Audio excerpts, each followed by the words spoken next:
والصلاة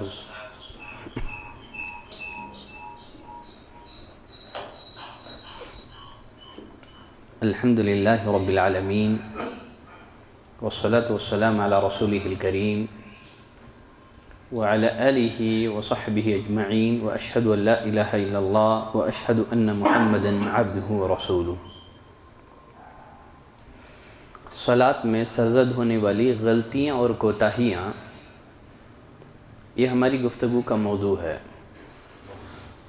آج کے درس میں، آج کے اس محاضرے میں اقامت اور تکبیر تحریمہ کے درمیان سرزد ہونے والی غلطیوں کا ذکر ہوگا۔ اقامت اور تکبیر تحریمہ کے درمیان سرزد ہونے والی غلطیوں میں سب سے بڑی اور سب سے اہم غلطی ہے صفوں کو درست اور مکمل نہ کرنا۔ انس بن مالک رضی اللہ تعالیٰ عنہ فرماتے ہیں، نبی کریم صلی اللہ علیہ وسلم نے فرمایا، سووا صفوفکم، اپنے صفوں کو درست کرو، فإن تسویۃ الصف من تمام الصلاۃ، صفوں کا درست ہونا یہ نماز کی درستگی ہے، صفوں کی درستگی میں ہی نماز کی درستگی ہے۔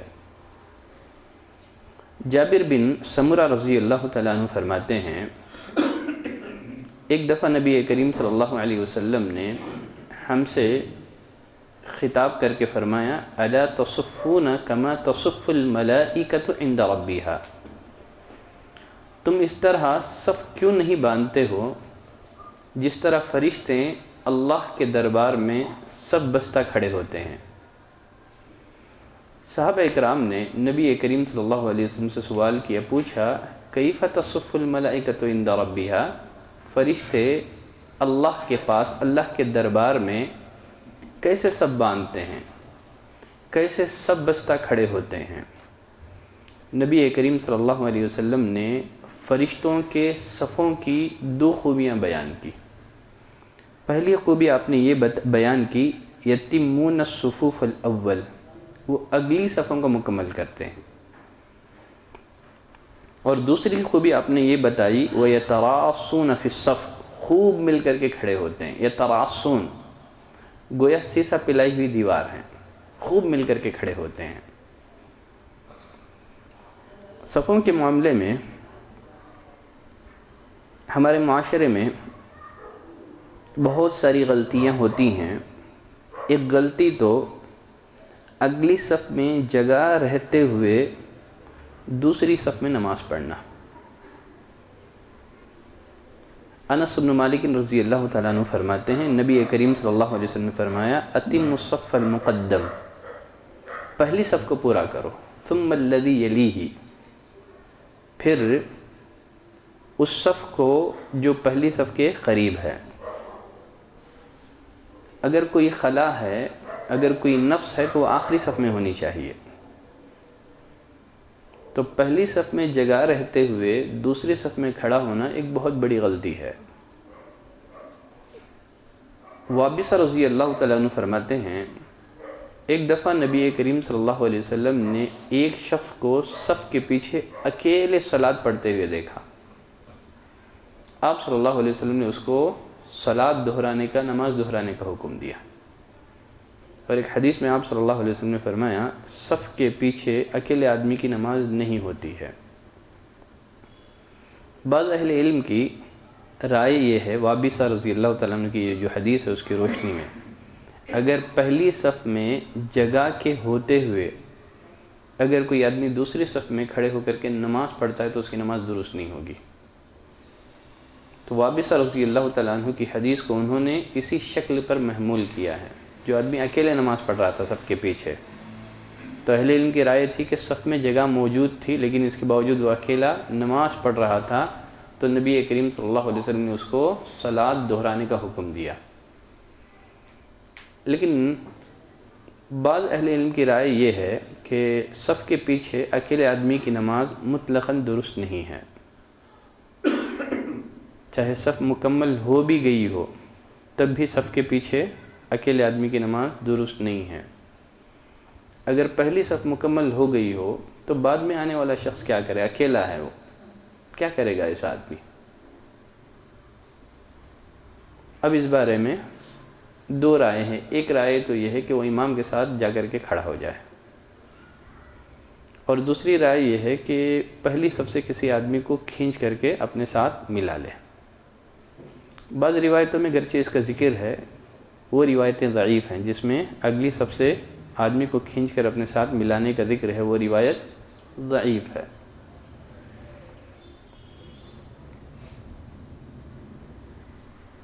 گرچہ روایت ضعیف ہے، دوسرے موقف والے کہتے ہیں گرچہ روایت ضعیف ہے لیکن تب بھی اس کو ایسے ہی کرنا پڑے گا، اس لیے کہ دو مفسدے ہیں.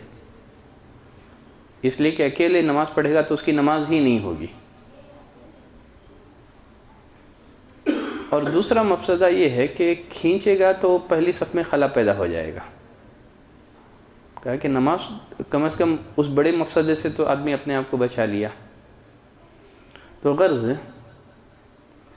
صفوں کے معاملے میں جو سب سے پہلی غلطی ہمارے معاشرے میں ہوتی ہے وہ یہ ہے کہ اگلی صف میں جگہ کے رہتے ہوئے دوسری صف میں نماز پڑھنا. یہاں یہ مسئلہ ذہن میں رکھیں، اکیلی عورت صف ہوتی ہے، اکیلی عورت صف ہوتی ہے. یہ جو بھی اختلاف ہے مرد کو لے کر کے ہے، لیکن صف کے پیچھے اکیلی عورت صلاۃ پڑھ سکتی ہے. انس بن مالک رضی اللہ تعالیٰ عنہ فرماتے ہیں ایک دفعہ میں نے صلیت انا و یتیم فی بیتنا خلف رسول اللہ صلی اللہ علیہ وسلم، میں نے اور ایک یتیم نے ہمارے گھر میں رسول اللہ صلی اللہ علیہ وسلم کے پیچھے صلاۃ ادا کی. ہم آپ صلی اللہ علیہ وسلم کے پیچھے کھڑے ہوئے تھے، اور فرماتے ہیں کہ وہ امی، ہماری جو ماں ہے، میری جو ماں ہے ام سلیم، وہ ہمارے پیچھے کھڑی ہوئی تھی، وہ اکیلی عورت تھی. تو معلوم کیا ہوا کہ اکیلی عورت ایک صف ہوتی ہے. یہاں ایک مسئلہ یہ بھی ذہن میں رکھ لیں، جنازے کی نماز میں امام کے ساتھ اگر ایک ہی فرد ہو تو کیا کرے گا؟ وہ امام کے دائیں جانب کھڑا ہوگا کہ امام کے پیچھے کھڑا ہوگا؟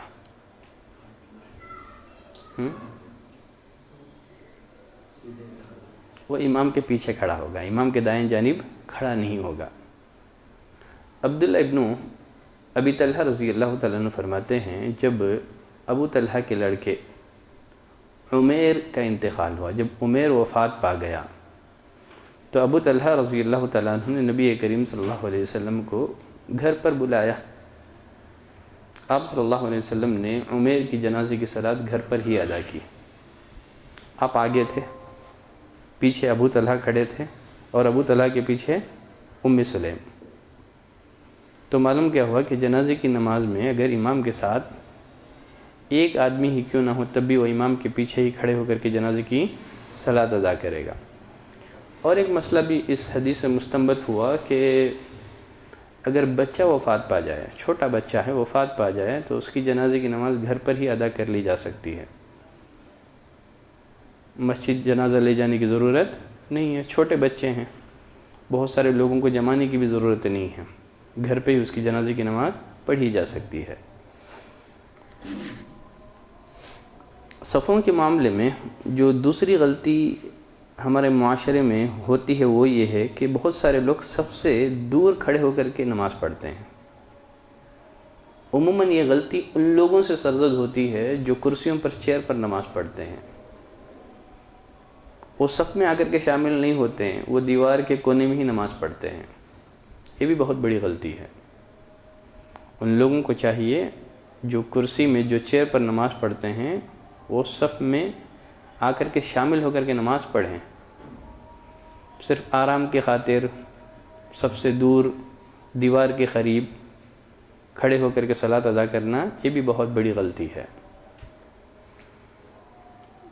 صفوں کے معاملے میں اور ایک اہم غلطی جو ہمارے معاشرے میں ہوتی ہے وہ یہ ہے صفوں کو باہم ملا کر کے، صفوں کو باہم نہ ملانا، یا صفوں کے درمیان خلا چھوڑ دینا، صفوں کے درمیان خلا چھوڑ دینا، باہم مل کر کھڑا نہ ہونا. دیکھیے اس معاملے میں بھی ہمارے معاشرے میں بہت زیادہ افراط اور تفریط پائی جاتی ہے. کچھ لوگ ہیں جو خود اپنے پیر سے پیر ملا کر کے کھڑے ہو جاتے ہیں، شریعت کی تعلیم یہ ہے کہ اپنے ساتھی کے پیر سے ملا کر کے کھڑے ہو جائیں۔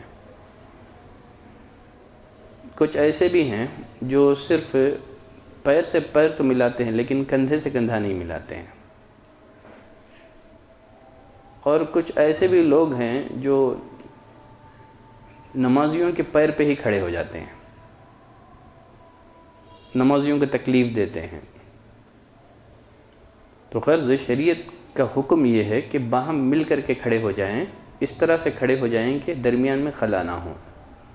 انس بن مالک رضی اللہ تعالیٰ عنہ فرماتے ہیں، صحیح بخاری کی روایت ہے، آپ نے فرمایا اقیموا صفوفکم، اپنے صفوں کو درست رکھو، سیدھی کرو۔ فإنی اراکم من وراء ظہری، میں تم کو پیچھے سے بھی دیکھتا ہوں۔ یہ نبی کریم صلی اللہ علیہ وسلم کا معجزہ تھا۔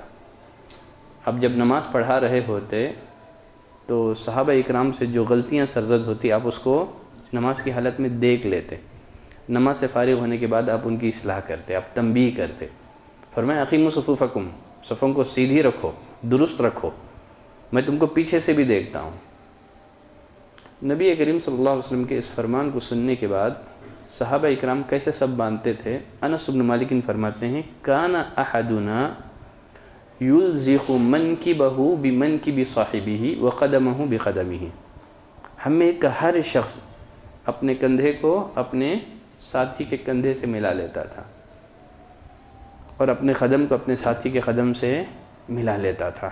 دیکھیے سنن نبی داؤد کی ایک روایت ہے، نعمان بن بشیر رضی اللہ تعالیٰ عنہ فرماتے ہیں ایک دفعہ نبی کریم صلی اللہ علیہ وسلم ہماری طرف متوجہ ہوئے، آپ نے 3 دفعہ فرمایا اقیموا صفوفکم، اقیموا صفوفکم، اقیموا صفوفکم، صفوں کو سیدھے رکھو، صفوں کو درست رکھو، خوب مل کے کھڑے ہو جاؤ، اقیموا صفوفکم واللہ لتقیمن صفوفکم، اللہ کی قسم تم اپنی صفوں کو درست رکھو گے، سیدھے رکھو گے، ورنہ اللہ تمہارے دلوں میں پھوٹ پیدا کر دے گا۔ تو یہ جو تمہارا ظاہری اختلاف ہے یہ باطنی اختلاف کا سبب بنے گا، ایسے دور دور کھڑے نہ ہو جاؤ، خوب مل کر کے کھڑے ہو جاؤ۔ نبی کریم صلی اللہ علیہ وسلم کی اس فرمان کو سننے کے بعد صحابہ اکرام کیسے سب باندھتے تھے؟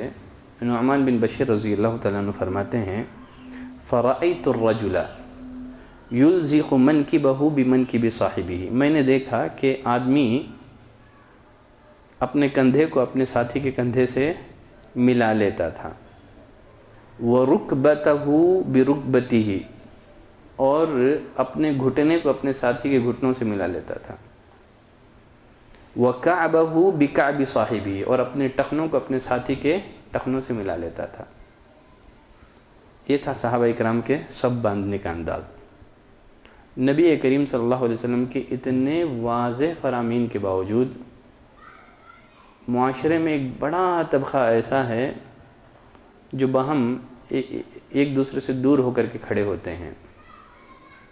وہ لوگ اس بات کو پسند نہیں کرتے کہ کوئی ان سے لگ کر کے کھڑا ہو، کوئی لگنے کی کوشش کرتا ہے تو فوراً اپنے پیروں کو سمیٹ لیتے ہیں۔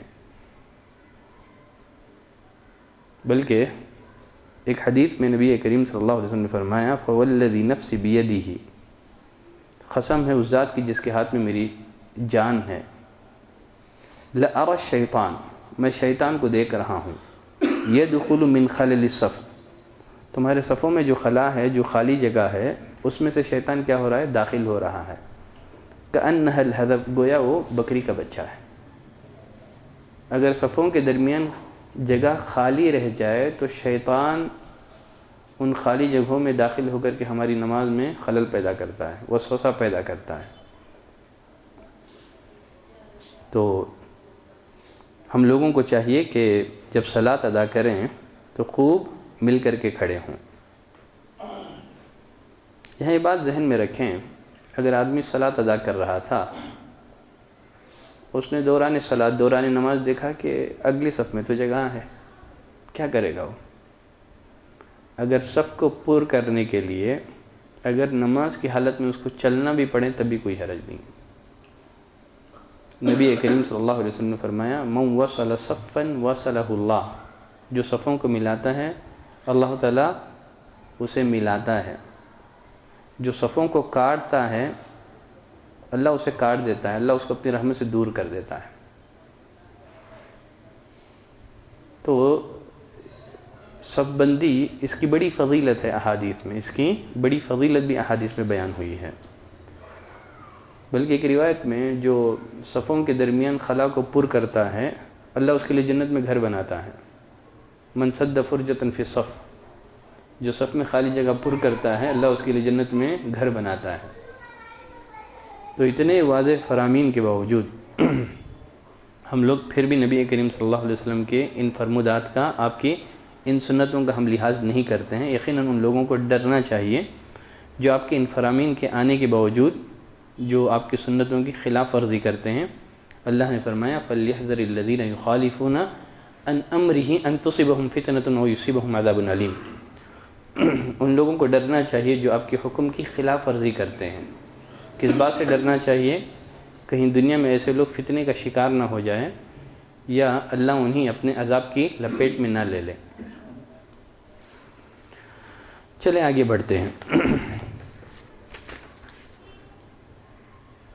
یہاں ایک مسئلہ یہ بھی ذہن میں نشین کر لیں، اگر امام کے ساتھ صرف ایک مقتدی ہو تب ایسی صورت میں وہ کیسے کھڑا ہوگا؟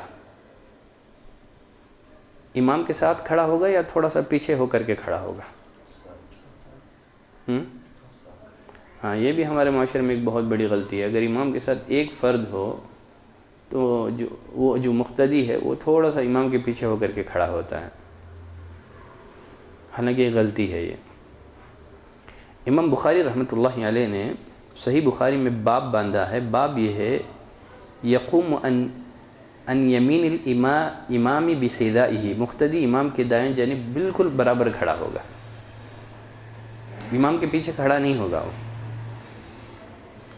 اور دلیل میں عبداللہ بن عباس رضی اللہ تعالیٰ عنہ کی روایت نقل کی ہے، وہ فرماتے ہیں بت عند خالتی میمونہ رضی اللہ عنہ، ایک رات میں اپنی خالہ میمونہ رضی اللہ عنہ ام المومنین کے ہاں رات بسر کی۔ آپ صلی اللہ علیہ وسلم عشاء کی صلاۃ سے فارغ ہو کر کے گھر آئے، آپ نے 4 رکعت صلاۃ ادا کی، پھر آپ سو گئے، پھر بیدار ہوئے آپ رات میں تہجد پڑھنے کے لیے، صلاۃ کمپلیٹ کرنے کے لیے۔ آپ نماز پڑھ رہے تھے، میں آپ کے بائیں جانب آ کر کے کھڑا ہو گیا، تو مقتدی امام کے دائیں جانب کھڑا ہوگا کہ بائیں جانب کھڑا ہوگا؟ دائیں جانب۔ تو عبداللہ بن عباس فرماتے ہیں کہ میں بائیں جانب کھڑا ہو گیا۔ نبی کریم صلی اللہ علیہ وسلم نے نماز ہی کی حالت میں مجھے کیا کیا؟ پیچھے سے لے کر کے آپ نے مجھے اپنے دائیں جانب کھڑا کر لیا، نماز ہی کی حالت میں۔ تو کسی واجب کے لیے اگر نماز کی حالت میں چلنا بھی پڑ جائے تو کوئی حرج نہیں ہے، جیسا کہ میں مسئلہ بتا دیا ہوں۔ آپ نے نماز ہی کی حالت میں ان کو پیچھے سے اپنے دائیں جانب کر لیا، اور اپنے برابر آپ نے عبداللہ بن عباس رضی اللہ تعالیٰ عنہ کو کھڑا کر لیا۔ تو معلوم کیا ہوا کہ برابر کھڑا ہوگا، تھوڑا سا پیچھے کھڑا نہیں ہوگا۔ نافع مولا ابن عمر فرماتے ہیں ایک دفعہ عبداللہ بن عمر رضی اللہ تعالیٰ عنہ صلاۃ پڑھ رہے تھے، نماز پڑھ رہے تھے، میں بھی آ کر کے نماز میں شامل ہو گیا، میرے علاوہ کوئی نہیں تھا، میں تھوڑا سا پیچھے کھڑا ہو گیا، عبداللہ بن عمر نے مجھے پکڑ کر کے اپنے برابر کھڑا کر لیا۔ علامہ عینی حنفی رحمۃ اللہ علیہ وہ بھی فرماتے ہیں لا یتأخر عن الامام، جو اکیلا مقتدی ہے وہ امام سے پیچھے ہٹ کر کے کھڑا نہیں ہوگا، وَلِأَنَّ التَّأَخُّرَ خِلَافَ السُّنَّةِ، اس لیے کہ امام سے اکیلے مقتدی کو پیچھے ہٹ کر کے کھڑا ہونا یہ خلاف سنت ہے۔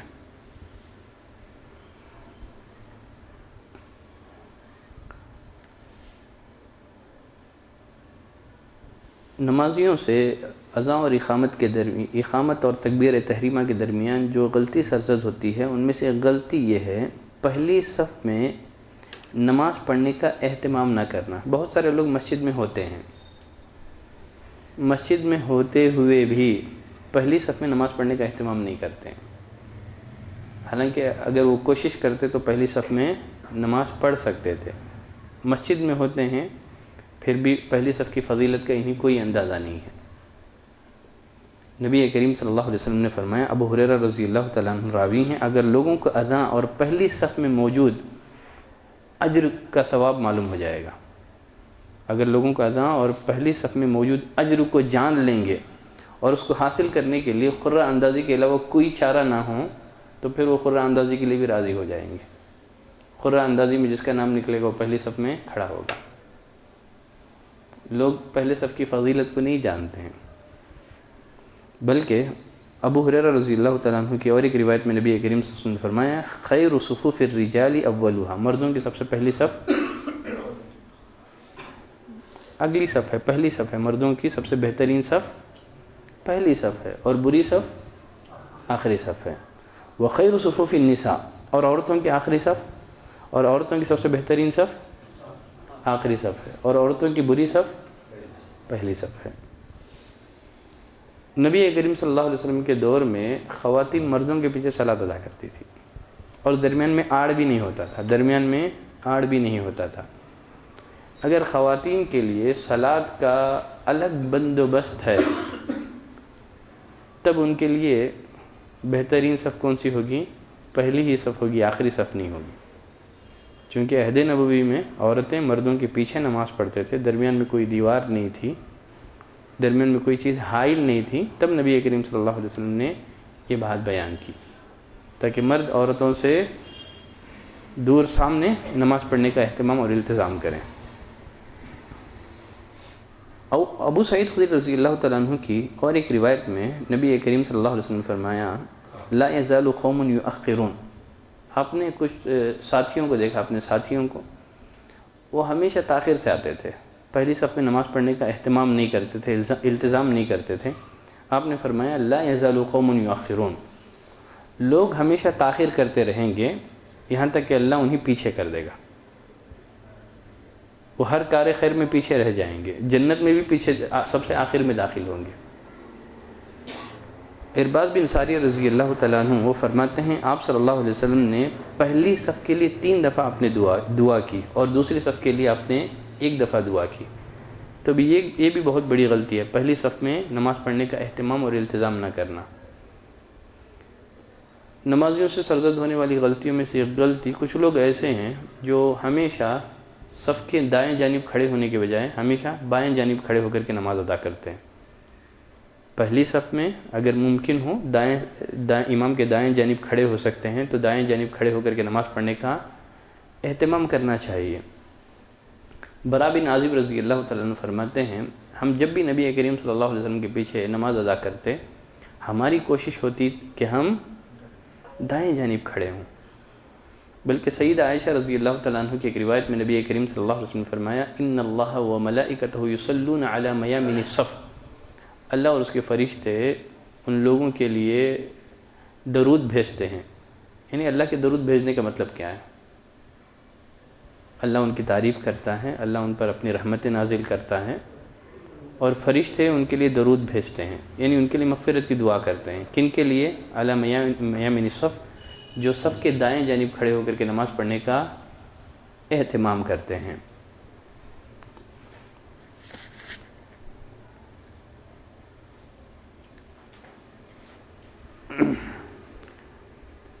اقامت اور تکبیر تحریمہ کے درمیان سرزد ہونے والی غلطیوں میں سے ایک بہت بڑی غلطی ہے اقامت کے بعد سنت نماز پڑھنا ہے، نفل نماز پڑھنا ہے، یہ بھی ایک بہت بڑی غلطی ہے۔ اسلام میں فرض کا جو درجہ ہے وہ سنت سے اوپر کا درجہ ہے۔ ابو ہریرہ رضی اللہ تعالیٰ عنہ کی روایت ہے، صحیح مسلم کے اندر یہ روایت موجود ہے، نبی کریم صلی اللہ علیہ وسلم نے فرمایا اذا اقیمت الصلاۃ، جب نماز کھڑی ہو جائے، جب نماز کے لیے اقامت کہہ دی جائے، فلا صلاۃ الا المکتوبہ، تو کوئی نماز نہیں ہے سوائے فرض نماز کے، اس نماز کے لیے جس کے لیے اقامت کہی گئی ہے۔ آپ نے فرمایا کوئی نماز ہوگی نہیں۔ علامہ ابن حجر اسقلانی رحمۃ اللہ علیہ نے فتح الباری میں اور ایک روایت نقل کی ہے، صحابہ کرام نے نبی کریم صلی اللہ علیہ وسلم سے پوچھا ولا رکعتي الفجر، اللہ کے رسول فجر کی 2 رکعتیں بھی نہیں؟ آپ نے فرمایا ولا رکعتي الفجر، اقامت کے بعد فجر کی 2 رکعتیں بھی نہیں پڑھی جا سکتی، اگر کوئی پڑھتا ہے تو اس کی نماز قابل قبول نہیں ہے۔ فلا صلاۃ الا المکتوبہ۔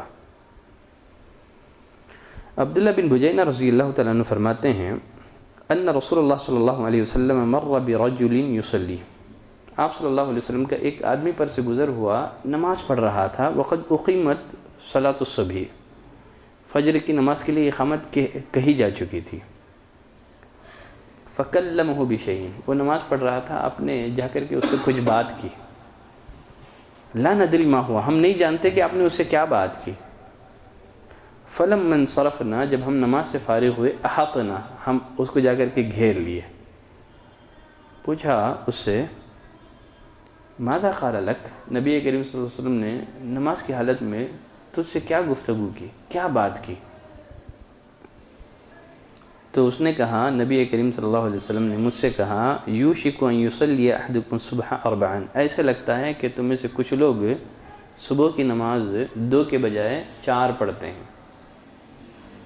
تو اقامت کے بعد نبی کریم صلی اللہ علیہ وسلم نے جب اس آدمی کو نماز پڑھتے ہوئے دیکھا تو پوچھا، کیا فجر کی نماز 4 رکعتیں پڑھ رہے ہو؟ اللہ نے تو مجھ پر فجر کی نمازیں کتنی فرض کی ہیں؟ 2 رکعتیں فرض کی ہیں. عبداللہ بن عمر رضی اللہ تعالیٰ عنہ کے بارے میں آتا ہے کہ انہوں نے ایک شخص کو دیکھا جو اقامت کے بعد سنت نماز پڑھ رہا تھا. آپ نے اسے کنکری سے مارا. اور عمر بن الخطاب رضی اللہ تعالیٰ عنہ کے بارے میں بھی آتا ہے کہ اقامت کے بعد اگر وہ کسی شخص کو دیکھتے نماز پڑھ رہا ہوتا تو آپ اسے مارتے تھے. عبداللہ بن عمر کے بارے میں بھی آیا ہے کہ انہوں نے دیکھا اقامت کے بعد ایک آدمی نماز پڑھ رہا تھا، اس کو کنکری سے مارا اور پوچھا، کیا صبح کی نماز 4 رکعت ہے؟ فقہ حنفی میں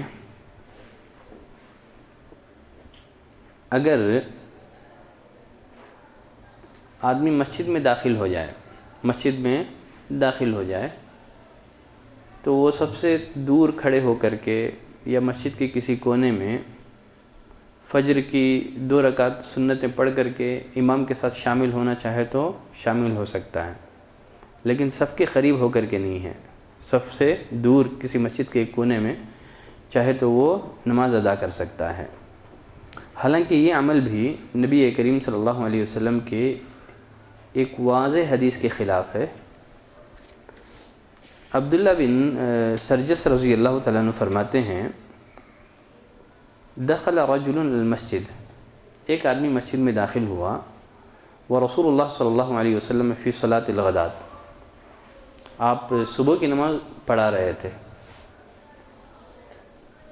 تو وہ آدمی فصلی رکعتین فی جانب المسجد، اس نے مسجد کے ایک کونے میں فجر کی 2 رکعتیں نماز ادا کی. تو حدیث کے الفاظ ہیں، صحیح مسلم کے الفاظ ہیں، فصلی رکعتین فی جانب المسجد، صف میں شامل ہو کر کے نہیں ہے، مسجد کے ایک کونے میں اس نے 2 رکعت نماز ادا کی. جب آپ صلی اللہ علیہ وسلم نماز سے فارغ ہوئے تو آپ نے اسے بلایا، کہا کہ یا فلان بأی الصلاتین اعتددت، ان دونوں نمازوں میں سے تو نے فجر کی نماز کو کون سی نماز شمار کی ہے؟ کون سی نماز فجر کی نماز ہے تیری؟ جو تو نے اکیلی نماز پڑھی ہے وہ تیری فجر کی نماز ہے، یا جو تو نے ہمارے ساتھ پڑھی ہے وہ فجر کی نماز ہے؟ آپ نے اس کو ڈانٹا. تو معلوم یہ ہوا کہ اگر نماز کے لیے اقامت کہہ دی گئی ہو تو کوئی نماز ہوگی نہیں ہے. اگر آدمی نماز شروع کر دیا ہے، اگر مؤذن اقامت کہہ دے تو کیا کرے گا؟ وہ نماز جلدی سے کمپلیٹ کرے گا یا نماز توڑ دے گا؟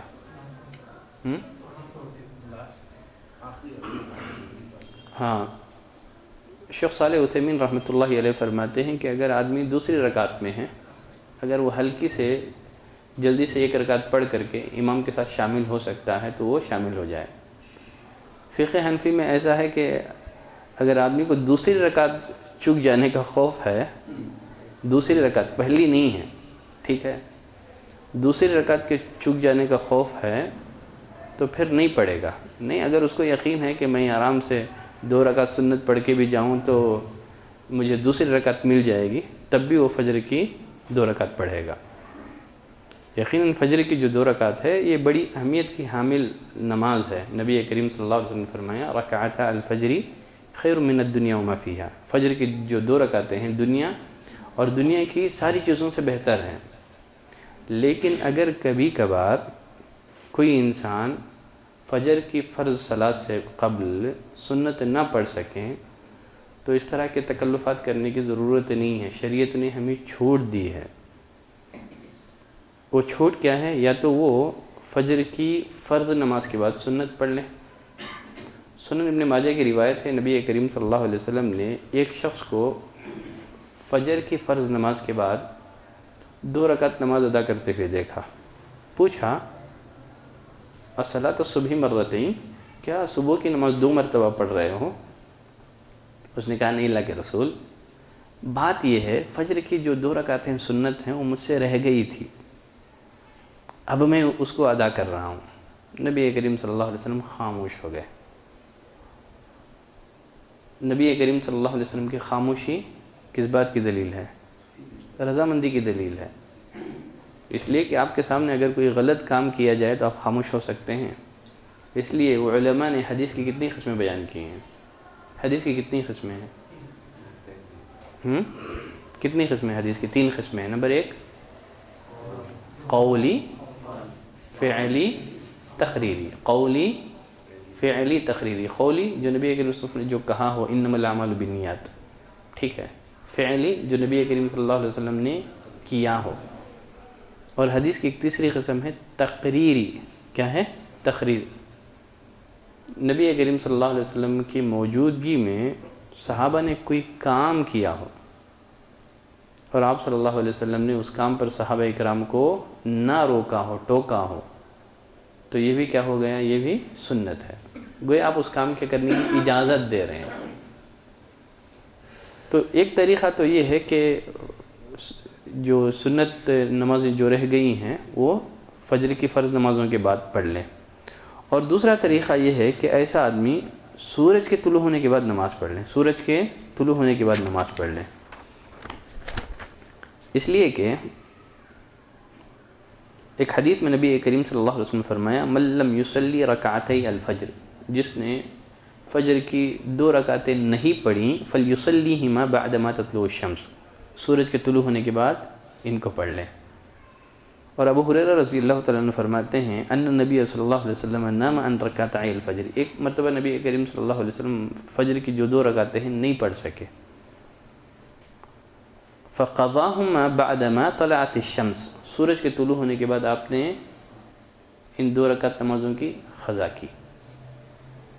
تو معلوم کیا ہوا کہ جب اقامت کہی جا چکی ہو تو اگر کوئی آدمی سنت نماز پڑھتا ہے تو اس کی سنت نماز ہوئے گی ہی نہیں ہے، بلکہ سعودیہ کی فتویٰ جو کمیٹی ہے ان کا ایک فتویٰ یہ ہے کہ اگر آدمی تکبیر تحریمہ کے لیے، گرچہ وہ دوسری رکعت میں ہے، ہلکی نماز پڑھ کر کے پہلی رکعت میں ہی امام کے ساتھ شامل ہو سکتا ہے، لیکن سعودیہ کی فتویٰ کمیٹی نے یہ فتویٰ دیا ہے کہ اگر آدمی تکبیر تحریمہ میں شامل ہونے کے لیے اگر وہ دوسری رکعت میں بھی ہے، دوسری رکعت کو توڑ کر کے بھی شامل ہو سکتا ہے تو اس کو شامل ہونا چاہیے۔ اس کو کسی ایک شخص نے اس سے سوال کیا میں کیا کروں؟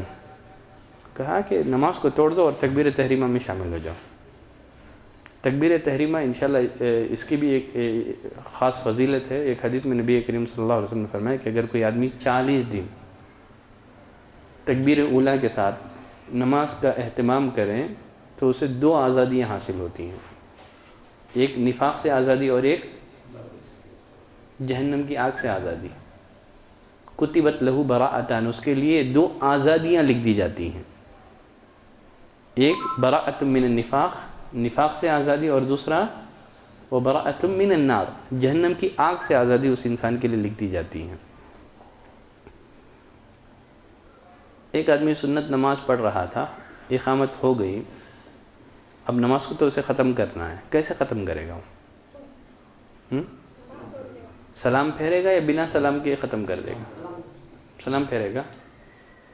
سعودیہ کی فتویٰ کمیٹی نے فتویٰ دیا ہے کہ سلام کی ضرورت نہیں ہے، سلام کی ضرورت نہیں ہے، ایسے ہی نماز ہاتھ چھوڑ کے نماز ختم کر کے آ کر کے صف میں شامل ہو جائے، وہاں سلام پھیرنے کی اس کے لیے ضرورت نہیں ہے۔ اقامت ہو گئی تو نماز نہیں ہے، وہ خود بخود باطل ہو گئی، ریجیکٹ ہو گئی، اگر پڑھیں گے تو بھی قبول نہیں ہوگی آپ کی، کیونکہ نبی کریم صلی اللہ علیہ وسلم نے فرمایا اذا اقیمت الصلاۃ فلا صلاۃ الا المکتوبہ، جب نماز کے لیے اقامت کہہ دی جائے تو کوئی نماز نہیں ہوگی سوائے فرض نماز کے۔ تو غرض یہ رہی کچھ غلطیاں جو اذان اور اقامت اور تکبیر تحریمہ کے درمیان عموماً لوگوں سے سرزد ہوتی ہیں۔ انشاءاللہ ہمارا سلسلہ یوں ہی جاری اور ساری ہے، پھر اس کے بعد تکبیر تحریمہ، پھر اگلے درس میں کیا مرد اور عورت کی نماز میں فرق ہے، اور پھر اسی طرح سے زبان سے نیت کا کیا حکم ہے، ٹھیک ہے۔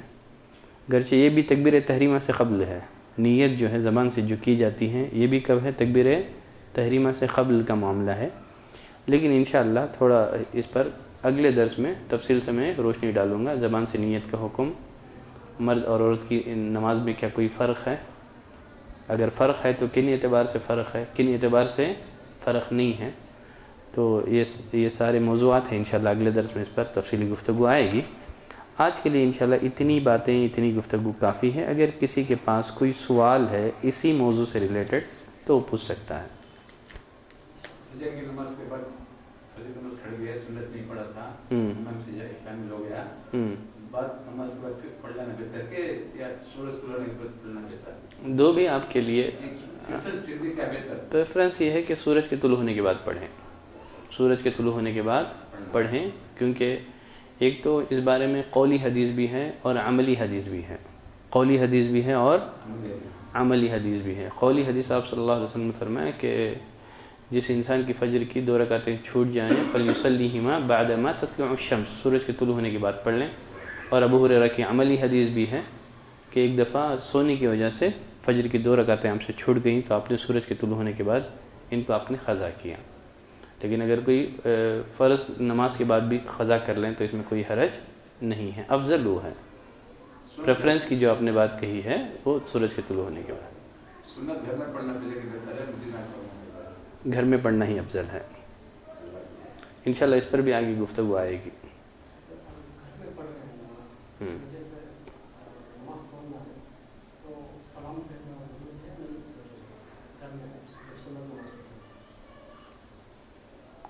کسی وجہ سے وہاں بھی سلام پھیرنے کی کچھ بھی ضرورت نہیں ہے، کسی وجہ سے سلام آپ کو نماز ختم کرنا ہے تو بس ایسے ہی ختم کر دینا ہے، اس کے لیے سلام کی کوئی ضرورت نہیں ہے۔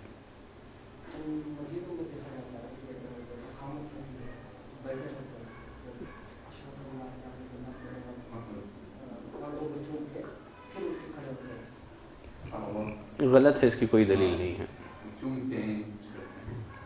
اس کی کوئی دلیل نہیں ہے، انگوٹھے چومنے کی کوئی دلیل کتاب اور سنت میں موجود نہیں ہے۔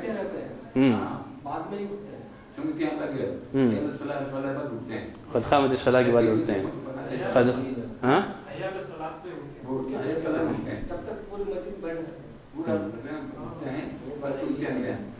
دیکھیے بلال رضی اللہ تعالیٰ عنہ کا جو عمل تھا وہ یہ تھا کہ نبی کریم صلی اللہ علیہ وسلم کو جب مسجد گھر سے نکلتا ہوا دیکھتے تو آپ اقامت کہہ دیتے تھے،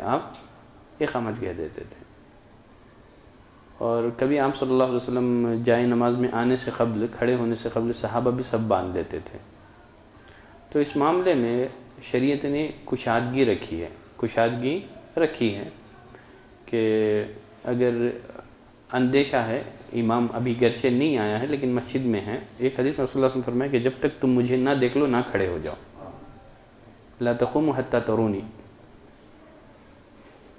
تو آپ امام کو دیکھنے سے قبل نبی کریم صلی اللہ علیہ وسلم نے کھڑے ہونے سے منع کر دیا۔ ہاں امام موجود ہے تو بلال اقامت کہہ دیتے تھے اور صحابہ سب باندھ لیتے تھے۔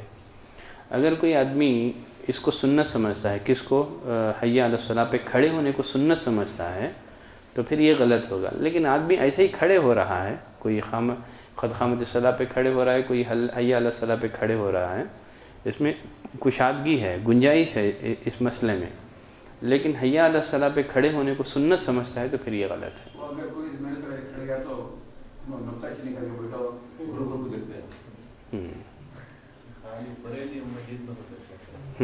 بریلیوں کے مساجد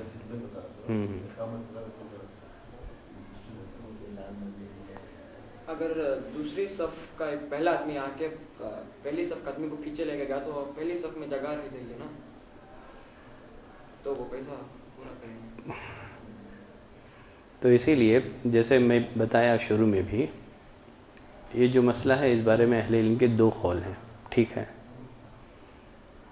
پہلا قول یہ ہے، شیخ البانی رحمہ اللہ کا رجحان اسی طرف بھی ہے وہ فرماتے ہیں کہ اگلی صف میں اگر جگہ نہ ہو تو آدمی اکیلا نماز پڑھ سکتا ہے.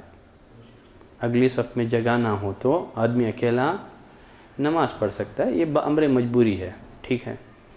انہوں نے جو عورتوں کی جو روایتیں جس میں عورتیں اکیلے نماز پڑھتی تھیں ان روایتوں سے بھی استدلال کیا ہے.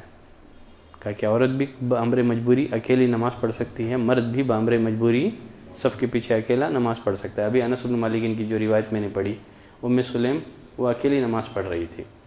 تو بامر مجبوری آدمی صف کے پیچھے اکیلا نماز پڑھ سکتا ہے. شیخ البانی کی یہی رائے ہے.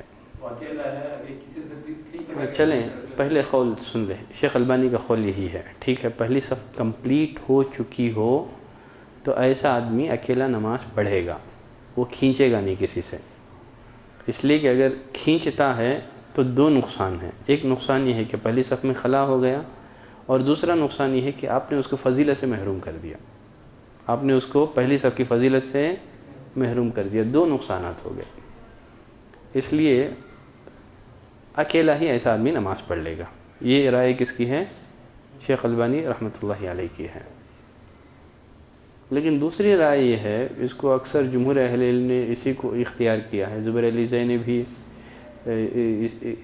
اسی پر فتویٰ دیا ہے.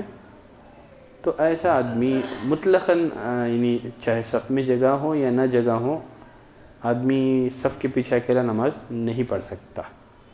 چاہے اگلی صف کمپلیٹ ہو چکی ہو تب بھی صف کے پیچھے اکیلا نماز نہیں پڑھ سکتا, کیونکہ نبی کریم صلی اللہ علیہ وسلم نے فرمایا کہ صف کے پیچھے اکیلے آدمی کی نماز نہیں ہوتی. صف کے پیچھے اکیلے آدمی کی نماز نہیں ہوتی. اب یہاں زیادہ سے زیادہ انما الاعمال بالنیات, گرچہ اس کی نیت پہلے صف پہ نماز پڑھنے کی تھی, بس اگر آدمی پیچھے ہٹ رہا ہے اس لیے تاکہ اس کی نماز ہو جائے, اس کو اس کی نیت کے مطابق ثواب ملے گا, اس کی کوشش کے مطابق اسے ثواب ملے گا. وہ آدمی ثواب سے محروم نہیں ہے. وہ اور رسول اللہ صلی اللہ علیہ وسلم فرمائے کہ تم اپنے بھائی کے ہاتھوں نرم ہو جاؤ. یہ جو حدیث کے الفاظ ہیں اس سے بھی استدلال کیا. آپ نے یہ فرمان اسی لیے کہا تاکہ کبھی اس طرح کے یعنی حالات آ جائیں, آدمی کو تھوڑا آگے پیچھے ہونا پڑے تو ایک دم اکڑ کے کھڑے نہیں ہونا ہے. نرم پڑ جاؤ اپنے بھائی کے ہاتھوں. کبھی پیچھے آنا پڑ جائے تو ہٹ جاؤ, چونکہ اس آدمی کی نیت کیا ہے تاکہ دوسرے آدمی کے ساتھ شامل ہو کر کے اس کو بھی ایک صف بنائی جائے, اس لیے وہ پیچھے ہٹ رہا ہے. تب وہ فضیلت سے محروم نہیں ہوگا. اور اس وجہ سے اگر پہلی صف میں اگر کچھ خلا بھی واقع ہو جائے تب بھی کوئی حرج نہیں ہے. لیکن دوسرا قول ہی زیادہ راجح لگتا ہے. دوسرا قول ہی زیادہ راجح لگتا ہے, لیکن پہلے پر بھی عمل کی گنجائش ہے.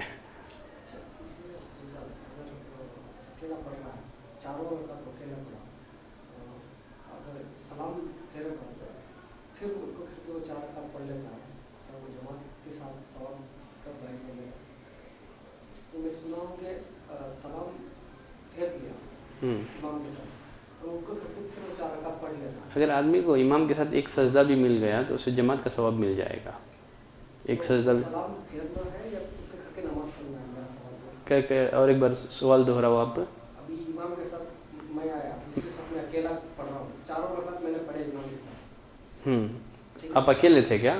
میں بول رہا ہوں فار ایگزامپل میں اکیلا پڑھ رہا ہوں, اگر امام کے ساتھ سلام پھیروں گا یا بنا سلام کے 4 رکعت پڑھوں گا. امام کے کتنے رکعت ہو گئے تھے؟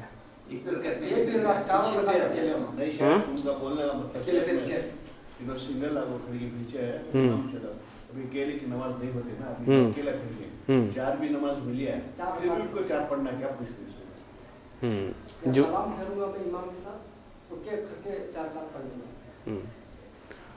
دیکھیے, اگر آپ جمہور اہل علم کے قول کو راجح سمجھتے ہیں, ٹھیک ہے, کہ صف کے پیچھے اکیلے آدمی کی نماز درست نہیں ہے, آپ اس قول کو راجح سمجھتے ہوئے بھی سامنے سے کسی آدمی کو نہیں کھینچ رہے ہیں تو یہ آپ کی غلطی ہے. سمجھے نہیں, میں بعد میں نماز دہرا لوں گا, اس وجہ سے پوری نماز پڑھ لوں گا, یہ تو بے وقوفی ہو گئی نا. کیوں ایسا کریں گے آپ؟ 2 قول میں سے ایک قول کو اپنانا, یہ تو تیسرا قول ہو گیا آپ کا. نہ میں پڑھوں گا بھی, نماز دہراؤں گا بھی. سلف میں اگر کسی مسئلے پر 2 قول ہیں تو 2 قولوں میں سے کسی ایک قول ہی کو اپنائیں گے. یہ تو آپ اپنا تیسرا قول بنا لیے نا. 2 قول میں سے ایک تو کھینچنے کا ہے. نہیں اکیلے. یہ تو شیخ البانی کی رائے ہے کہ امر مجبوری ہے, امر مجبوری میں اس کی نماز ہوگی. امر مجبوری ہے, ہاں کون بھی آ جائے, بامر مجبوری ہے. شیخ البانی کا موقف یہ ہے کہ ایسا آدمی مجبور ہے, بامر مجبوری اکیلے آدمی کی نماز ہو جاتی ہے. وہ وابسہ والی جو حدیث ہے, آپ نے اس آدمی کو نماز دہرانے کا اس لیے حکم دیا کہ اگلی صف میں جگہ رہتے ہوئے بھی وہ اکیلا پڑھ رہا تھا. شیخ البانی کا موقف یہ ہے. اگر آپ شیخ البانی کے موقف کو اپناتے ہیں تو انشاءاللہ آپ کو نماز دہرانے کی ضرورت نہیں ہے, بامر مجبوری آپ نے اکیلی نماز پڑھی ہے. نہیں, اگر آپ نہیں جمہور کے موقف کو آپ صحیح سمجھتے ہیں تو کسی آدمی کو کھینچ لیں, آپ اپنے ساتھ لے لیں. ٹھیک ہے.